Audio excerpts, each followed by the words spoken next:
Hey guys, Assalamu alaikum. Myself Asha and welcome to my another video. তো আজকে আমরা করব হলো লেবুর শরবত। তো চলুন শুরু করি। তো লেবুর শরবত বানাতে আমাদের যা যা লাগছে উপকরণ তা আমি দেখি।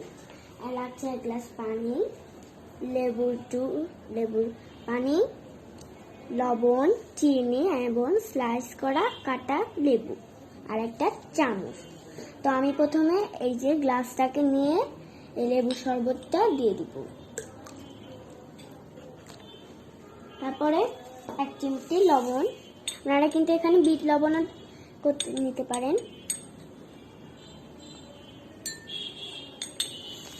তারপরে চিনি 2 চামচ চিনি নেবেন।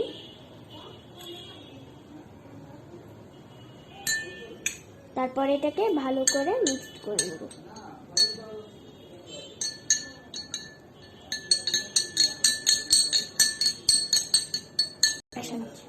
এবার স্লাইস করে লেবুর শরবত কাটা এবং স্লাইস করে কাটা লেবুর কাটা।